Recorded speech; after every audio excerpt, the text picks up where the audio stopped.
Well, good afternoon. Here at the Mecum Midway at Mecum Kissimmee, the world's largest collector car auction. I'm so glad that you have joined us for another Real Garage Life interview, and a special welcome to our online audience as well. I'm Matt Avery. I'm one of our on-air talent for the auction house, and I'm so excited to be hosting these interviews, and we've got a special consignment that we're going to be talking about. And joining me is the owner, Fred. Fred, it's so great to be with you here today. Well, thank you. It's great to be here. All right, Fred. Well, we've got it here behind us, and this thing has quite a cool look. Tell us the year, make, and model, and then we're going to dive into a little bit of the build. So it's a 1947 Ford Woody. It is unique in that it is all-wheel drive. So it is built on a 2004 Lincoln Aviator drivetrain. So it's got all-wheel independent suspension, the big motor, the 4.6-liter 32-valve engine. But the wood is unique too. It's just beautiful. Well, man, I'm excited to get into it. Before we do, let's talk about your passion. Obviously, to have a vehicle like this, to oversee the build is quite a unique challenge. Where did your love for classic cars and customization come from?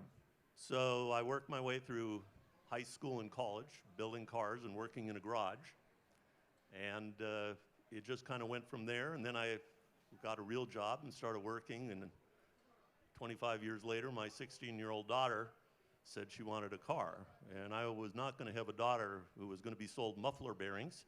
So I said she had to help me build a car, which she did, which was a mistake because she came out of the high school football game one night and laughed at the boys who didn't know how to change a tire. She did it in 15 minutes, and after that, there was way too much male attention for my liking. And let's talk first car. What was yours growing up? A 1965 Chevy Super Sport. That was my first love.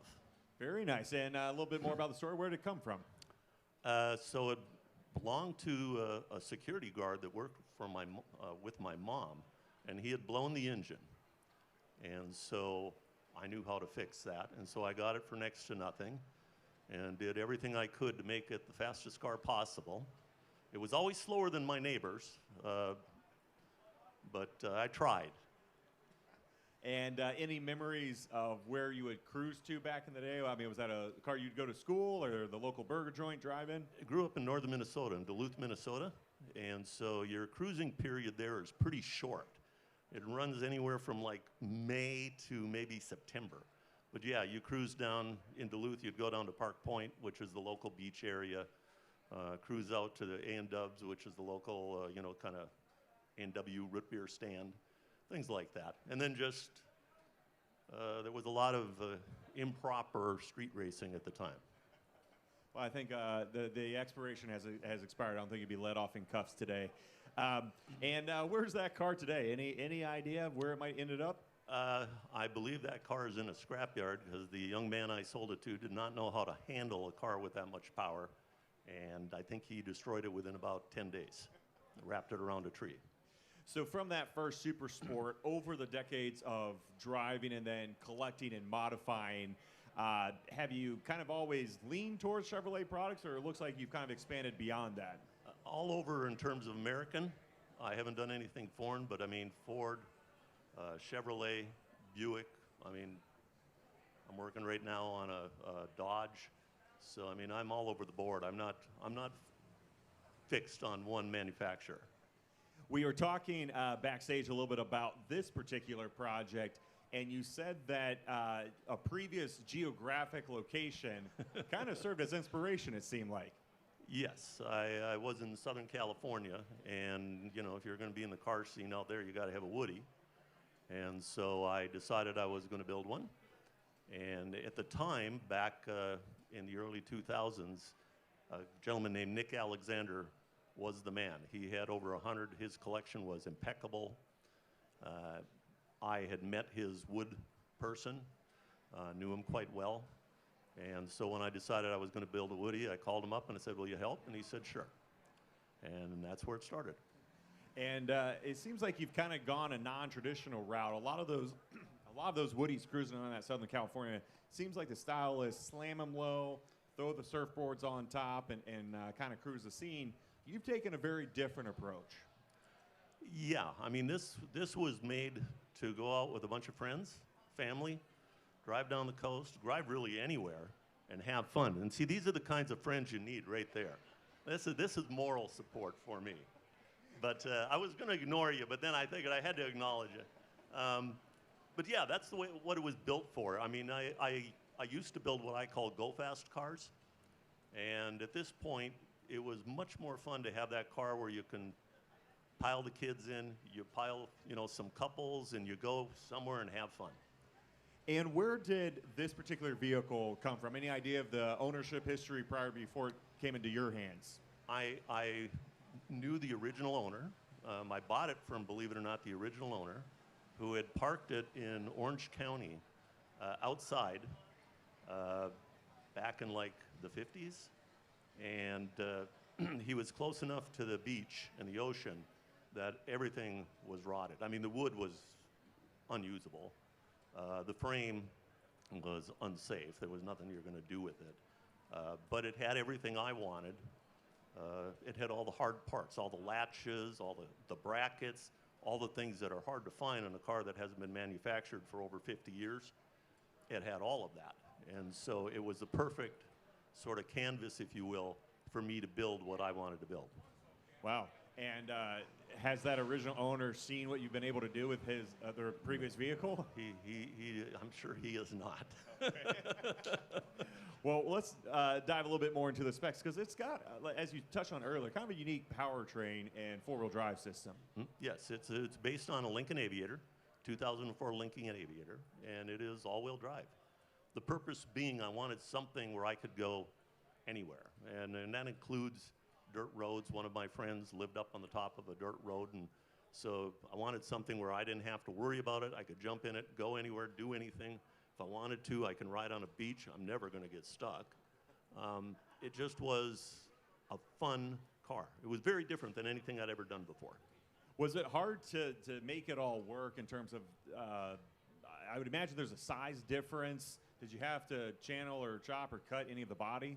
So that's why I chose the 2004 Lincoln Aviator.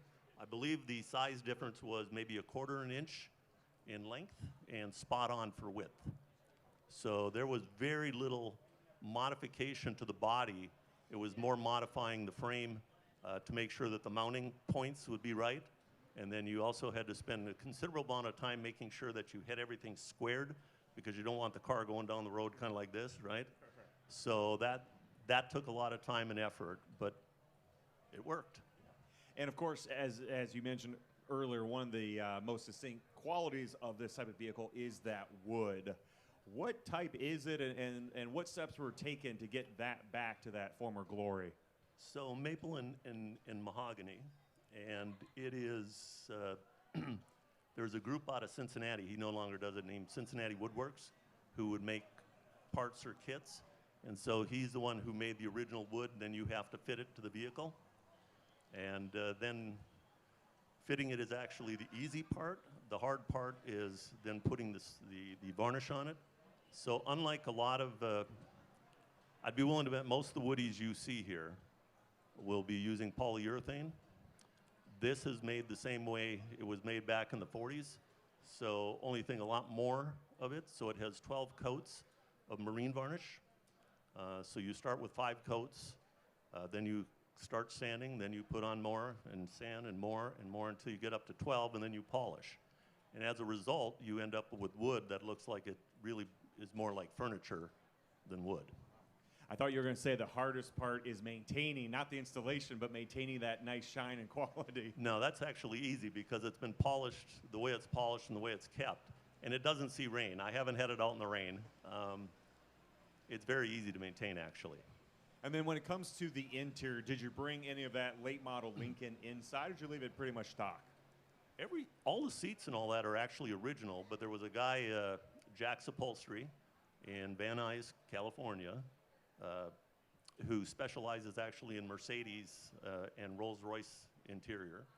And just another guy I had known for years, and so I went to Jack and said, hey, do you think you can do this? And so he did the interior, but the The goal was to make it look like it was still a Woody. I didn't want it to, so the dash and even like the heater box down below, it's no longer a heater box. Now it houses the push-button transmission, houses the controls for the air conditioning versus the old heater box.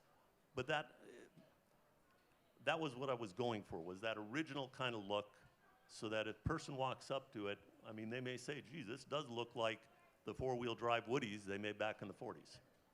Very cool. I think it came together so well. And since it's been completed, have you had the chance to put some test miles on it and enjoy some driving? Yeah, unfortunately, I finished it about 6 months before the coronavirus. And so I got maybe, I don't know, 400, 500 miles on it. And then we moved to Georgia. And since moving to Georgia, I've been so busy with so many other things, I haven't had a lot of time to go out cruising. Did the project develop a name? Do you name your projects? And if so, did this one have one? We did. I'm reluctant to say what it's called because people might take it the wrong way, but it was Blackie. Okay. And Blackie because that was my wife's grandfather's nickname. And so when the kids saw it, they said, oh, it's Grandpa Blackie. And so it became known as Blackie. I'd love to see you take that thing to a Lincoln dealership and have them pop the hood and do a service on it. I think that confused them. I service my own vehicles, thank you. Of course. Or your daughter does. She's very equipped. She can too. So with this one off on new adventures, what's next? You got some projects in the works or in development that you can share? I have 3 in the works right now. A 35 Ford pickup for my father-in-law. That was a car he loved, and so I'm building that. And then I have a 71 K5 Blazer, and then a 66 Dodge Cornet convertible, which all of them are the similar type situation. I tend to buy the worst possible vehicle you can find, and I can basically do everything except paint. I don't know how to paint for some reason, but I'll do all the rust repair, all the fabrication. My shop has every tool you possibly need, and I go in there and putz and have fun and build. Speaking of paint, is the black, is that the original color that this Woody would have come equipped with? I don't know. The original color when I got it was rust. So I have no clue as to what the original color was. PPG color, House of Color, rust? No, it looks stunning. It really looks like something that would pull up to a nice Colorado lodge back in the day and take passengers out to the train station or ski slopes. That's exactly what it was made for. And I mean, and that's, again, why we kind of had it. So we could throw a bunch of people in it and go anywhere we wanted. You can put the tailgate down, and if you want, put luggage in it and then strap the tailgate back up. And the rear seats come out. So if you wanted, I mean, both of the rear seats pop out. So I guess you could even put sheetrock in it or plywood in it if you wanted to. But it's a fun vehicle, and it was intended to be fun, not fast. And what do you think it is about the iconic Woody? You know, it seems like we haven't seen a vehicle with actual wood on it now for decades. Of course, a very unique period in automotive history. But it really does seem like they resonate, in particular, with that Southern California car culture. Why is that? Well, I think, you know, the Beach Boys, that whole surf thing and all that. But what I've discovered is it also resonates quite a bit outside. So you'd be surprised how many places, like even in the middle of nowhere, Georgia, where I am now, where you go down to, you know, the local watering hole, and you get a lot of looks, and people come over, and they still love the old cars. And that's what it's about. I mean, keeping something like this going and having fun. And speaking of that love, is that the main factor that keeps you coming back to want to take on a new project or go for a cruise? Is it really that passionate deep down inside? Primarily, although I think my wife would tell you that she needs me out of the house now that I've retired. And so I think that's part of why I spend so much time either golfing or in my garage. All right, well, secondary reason there. Well, it's been great chatting with you. And for our audience and our viewers, when can they see this very unique Woody cross the block here at the auction? So it's coming up tomorrow sometime, I would assume late afternoon. It's probably somewhere in the 4 to 5 range, given the number. I think the lot number is 269. So if I do my math right, I think that's around 5-ish, give or take a half hour. But tomorrow. Awesome. Well, tomorrow you can find this Woody crossing the block. Thanks so much for sharing the story. I love the look of it, and I really do hope maybe that new owner gets to explore some outdoors with it. It's certainly got the capabilities. I can guarantee you they will have fun. All right, well, thanks again, and thanks to our audience here for joining us and our online audience here at the Real Garage Life stage at Mecum Kissimmee. Stick around. We've got more live music coming up along with more interviews. Stick around.